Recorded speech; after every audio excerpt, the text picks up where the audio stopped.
پس از چند روز مذاکرات میان کابل و اسلام آباد در استانبول، سرانجام آتش بس میان دو طرف تمدید شد. در این میان حمدالله فطرت، معاون سخنگوی امارت اسلامی، بر تعهد افغانستان به دیپلماسی و تفاهم تأکید کرده است. با این حال اما شماری از تحلیلگران نسبت به پایبندی پاکستان به آتش بس به دیده شک می‌نگرند و احتمال نقض دوباره آن را از سوی پاکستان ممکن می‌دانند. سلام، به این بخش خبر و تحلیل از یک خوش آمدید. من احمد شاه شکوهمند هستم و این مهم را بحث میگیرم با عزیز مارج، آگاه روابط بین الملل.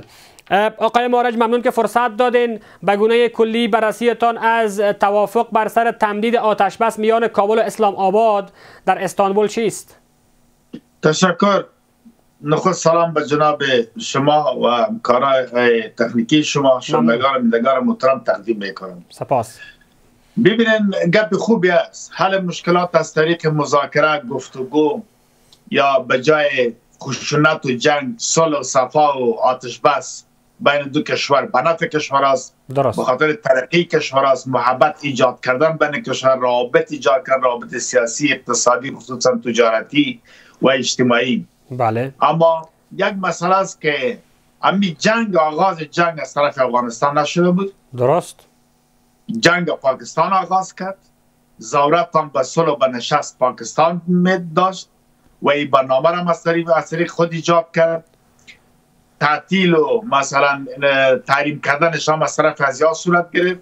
ادامهشان هم است. این به دیده شک است. خب وقتی جنگ را پاکستانی آغاز کردن، حال حاضر انتظار چیست؟ چقدر میتونن به آتش بس و به تمدید آتش بس پایبند باشن و ما چقدر انتظار داشته باشیم که شاهد یک جنگ دیگه نمی باشیم؟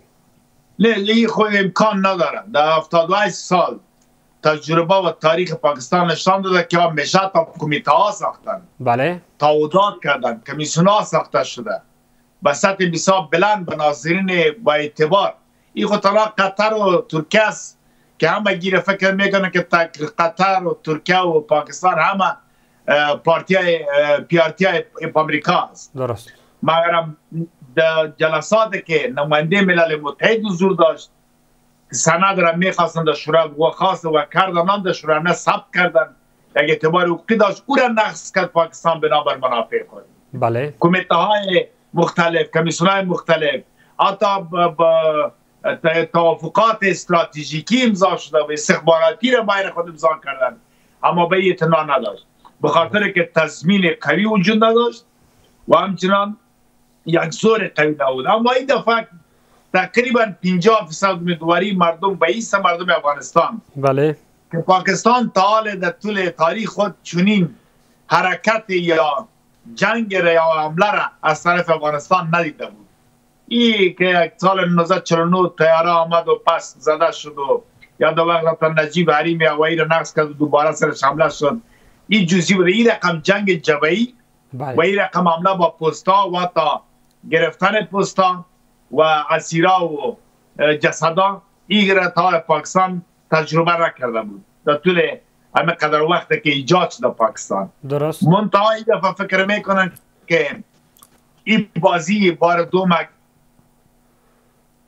خواهد بود، مگر پروژه کشورهای غربی باشه بنابر بی‌ثباتی و چشم دوختن با باگرام و یا ای که برنامه های خود پاکستان باشه که داخل چون مولاها و از منبر و محراب و مسجد خستن و تنظیم های مختلف اسلامی در حرکت است و شعار هم میده که در افغانستان مولا میتونه حکومت کنه، در ایران میتونه، چرا در پاکستان یک مولا حاکم نباشه و در رژیم اسلامی را ما درست نسازیم. و خود پاکستان هم تقریبا به نام اسلام که توسط انگلیس‌ها ایجاد شد، 75,000 مدرسه های مختلف عالیه علیشان خستن.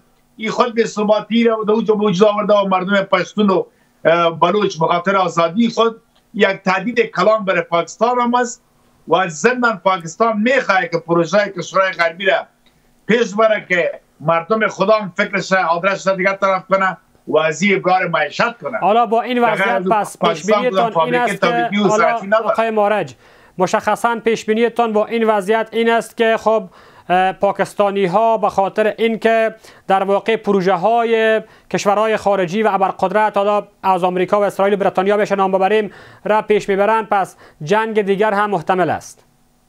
یعنی که اگر جنگ نباشه، به ثباتی نباشه، پاکستان پول از کجا کنی قرضه خودش طور خلاص کنه؟ از MIF مثلا به می قرضه خود 50% به می جنگا چیکار بودجه که 3.5 میلیارد هر سال امریکا و سعودی برش میته، این پیسه برای چی میته؟ با این پروژه هستن. یا 80 میلیون دلار که از امریکا گرفت به جنگ 20 ساله افغانستان که کمک کرده بود به مثلا مهمات ناتو. یا این اگر جنگ نباشه، به ثباتی نباشه، پاکستان دیگه خوب پاکستان است و نه کدام ارزش داره، نه کدام فابریکه تولیدی و صنعتی داره، نسبت به جغرافیا نفوسشان بیشتره. خب حال حاضر امارت اسلامی باید چه کار بکنه آقای مارج؟ امارت اسلامی وقتی که پلان و برنامه یا ماهیت وجودی پاکستان بر حسب ایجاد تنش در منطقه هست، امارت اسلامی چگونه یک سیاست و پالیسی را در پیش بگیره تا اینمی روند را در واقع مدیریت بکنه؟ حال خواهی امارت اسلامی دستش بالاست، بخاطر بعد از همین جنگ اخیری که صورت گرفت و حمایت مردم هم که دیده شد، حمایت منطقه تقریبا با امارت اسلامی است و همین خاطر است که اونه بسیار عادی نرمال پیش میرم رایشان. حتی از بعض رهبران که توقع نمیشد امروز صحبت های دورن و ببخشن اتک و مارگلا و جرم شیر و چیزایشان مانند انس اقانی و یا ما در مطبوعات دیدیم سر و صدا بلاش. این خود یک تهدید برای پاکستان است. درست. این خود یک ترس و وهم برای پاکستان است. این خود بی‌اعتنایی و آرامی خود امارت اسلامی مانای پیروزی و کامیابی اشاره است. میگه چی میگه؟ یک شعر بودن میگه زدگی پختگان ناید صدای خروش از مردمان خام خیزد. بله، خروش از مردمان خام خیزد. حالا خروش از پاکستان میخیزد. درست. خب آقای مارج، دور بعدی مذاکرات هم قرار است که در استانبول ترکیه برگزار شود و گفته شده تاریخش هم که 15 اقرب یا 6 اکتبر هست. خب با این حساب پیش بینی چیست؟ آیا ما در دور بعدی مذاکرات دنبال چه چیزایی میریم و پاکستانی‌ها چه چیزی را میخواین؟ مشکل در این سازد دیپلماتیک یا کشوری که میخواد با مذاکره بشینه یا صحبت شود، یا ای که در اول مذاکرات صورت گرفته و دوجا فیصله شده باشه که مرحله بعدی هم وجود داره. بله. از این باورزیدن لحاظ دیپلماتیک و پروتکل دیپلماتیک درست نیست. بنان خواهی نخواهی باید نماینده افغانستان دوجا اشتراک کنه. برای ما میبینه که سطح نماینده پایین است. حالا به سطح یک موین دوجا اشتراک میکنه، بخاطر که کدام اهمیت خاصی نداره، چون افغانستان نه تعارض است نه به صلح ضرورت داره، بخاطر که جنگ و جنجال صورت نگرفته. این پاکستان و این درک هم کردن مردم افغانستان و امارت اسلامی یک برنامه و بازی ها است و در عقب از این دست خارجی هستند. با او خاطر علیه شکلیات میگن که دور دوم، سوم، چهارم این کدام معنی نداره، چون دستاورد به این است که اعتبار با پاکستان و مقامات پاکستان قطعا وجود ندارن. پاکستان به خاطر تبلیغ کردن اعمال خود به ملت خود با منطقه و تطبیق پروژه به خاطر منفعت خود این برنامه را آغاز. بسیار تشکر آقای مارج. حال حاضر چشمانداز را در آینده چگونه بررسی میکنین؟ واقعا تنش ها میان کابل و اسلام آباد و همچنان که میانجیگری از طرف ترکیه و قطر وجود داره، به کدام سمت روان هستیم ما متاسفانه که سیاست داخلی و خارجی پاکستان به دست خودشان نیست. بله. یعنی خود جنرال امیدگل گفت که چیف افسر ما از واشنگتن تعیین میشه و خودشان این صحبت ها و سر و صدا را دارن. بنان اعتبار سر از این نیستن. کدام چیز شما اگر کشورهای ابرقدرت و غرب یا بخواه پاکستان هر نوع عمل را پیش بره، صرف برای ما چی لازم است؟ اتخاذ تدابیر، وحدت ملی و همچنان آمادگی نظامی در مقابل تجاوزات پاکستان. چقدر باز ما توان مقابله با پاکستانی را داریم؟ بله سر. چقدر توان مبارزه با پاکستانی ها از سوی امارت اسلامی وجود داره؟ یقین داشته باشین همیشه که دشمن آمده در تاریخ افغانستان، تاریخ 3336 سال قبل که مثلا اسکندر مقدونی و خانواده موریا و عاشقه پاچا وزه می سلسله، همیشه دشمن سلاح و البسه قوی داشت و لشکرش بیشتر بود، اما مورال افغانا، جغرافی افغانستان و خود تلاش مردم افغانستان، قربانی افغانستان مردم افغان واره شکست داده. اگر بخواید و این دفعه قماندی عقب نشینی برش نشه، باور کنید اگه دفعه حمله صورت گرفت در 3 روز بیرق افغانستان در سرحد اصلی افغانستان که با هند داشتیم در اتک با اهتزاز میه. بسیار تشکر. بخاطر که شرایط همینطور آمده. مردم ناراض پاکستان، مولا و منبر یک افزاری که استفاده میکنه او علیه پنجابی است. مردم بلوچ و پشتون همه با طالبستان هستند، حتی مردم سند و کشمیر. اردوی پنجابی ها که بر روحه مذهبی و جنگ هند و مسلمانی گپا بود، او علیه مسلمان نمی جنگن. بله. دومی که خودش آقای مارج، حالا اگر فرض بر این بگیریم که جنگ دیگر اتفاق بیفته و نیروهای امارت اسلامی به سرحدهای آنچه به قول شما گفتین اصلی افغانستان برسن، با جهان چقدر قابل قبول است با توجه به اینکه سازمان ملل پاکستان را به عنوان یک مرز مشخص میشناسن؟ نه وا میشناسن. ما بین دو کشور که مثلا دو همسایه که دیوال خود نشناسه کل منطقه بگه یا مربوط ازی هستند. مثلا یک کشور امریکا میگه که ما سرحد افغانستان در دیورن میشناسه، ما هم سرحد تو را در تورنتو، سرحد کانادا را در واشنگتن میشناسیم. این خب به گفتن نمیشن یا اصول کار داره، اصلا اصول خوده. یک مسئله قبلا من میگفتم همین مسئله بود که میتونیم تا قسمت برسیم، میتونیم مرال و همه چیز داریم، اما متاسفانه که جنگ کنترل است. بسیار تشکر. جنگ توسط جنگ برنامه کشورهای غربی است. بسیار ممنون. مشکل کلان مادامی است که مداخله از و با سوال ببینین وقتی که در 50 سال کسا را برای ما روان میکنه برنامه دین اسلام جواب میگه. اگر تی تی پی با وجود که ما نروان کردیم نه میره او را توریست میگه، خو یا میره او جواب میکنه. بسیار تشکر. از بین ببره، فساد از بین ببره. امریکایی و روسا داره، چینایی وجود داره. بسیار تشکر. غربی وجود داره. مگر متاسفانه که زور است یک چیز را دموکراسی میگن، یک چیز را توریسم میگن، برعکس میباشه. بسیار تشکر عزیز مارج، آگاه امور سیاسی، از حضورتان در برنامه امشب ما.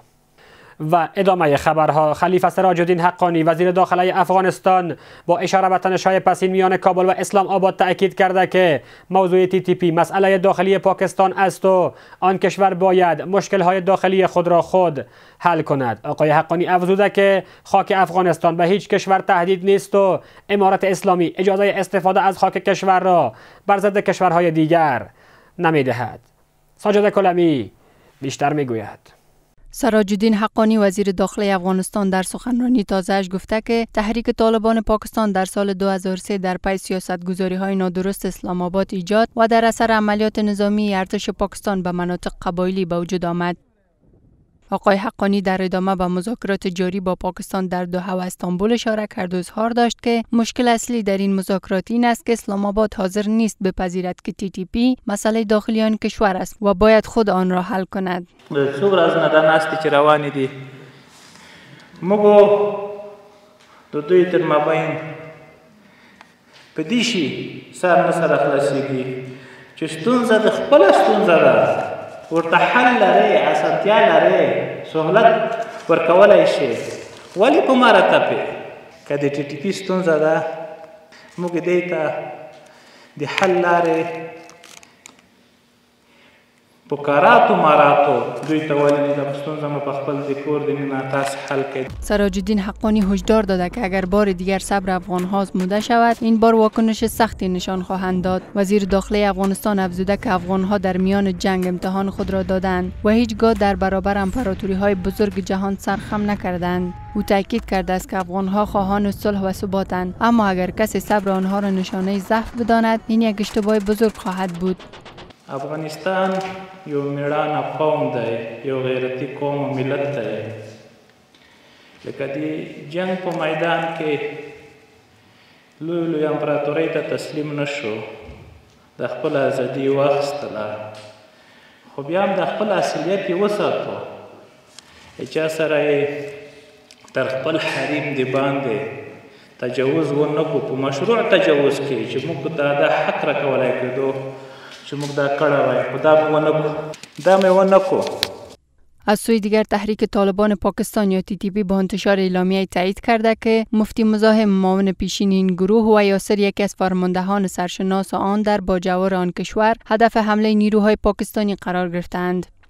این در حالی است که ارتش پاکستان نیز اعلام کرده که 4 تن از عضوهای TTP از جمله مفتی مزاحم روز گذشته در منطقه باجاور توسط پلیس آن کشور کشته شدند. حالا ممکن هست که اعضای از آنها گاهن در افغانستان سفرهایی داشته، کما اینکه اینها روابط سفرهایی خود را با سایر کشورهای منطقه هم دارند، ولی این موضوع به معنای حمایت قاطع افغانستان نیست که پاکستان بخواد افغانستان را در این زمینه متهم بکنه. اما واقعیت امر این است که TTP یک موضوع داخلی پاکستان هست که هیچ نوع ربطی با افغانستان. تحریک طالبان پاکستان گروهی است که به گونه رسمی از سوی پاکستان، ایالات متحده و سازمان ملل به عنوان یک گروه هراس افغان شناخته می شود. این گروه عمدتاً بر ضد دولت و نیروهای امنیتی پاکستان فعالیت می کند. پاکستان بارها مدعی شده که TTP از خاک افغانستان و تحت حفاظت امارت اسلامی فعالیت کرده و امنیت پاکستان را تهدید می کند. ادعایی که مقام‌های امارت اسلامی به تکرار آن را رد کردند.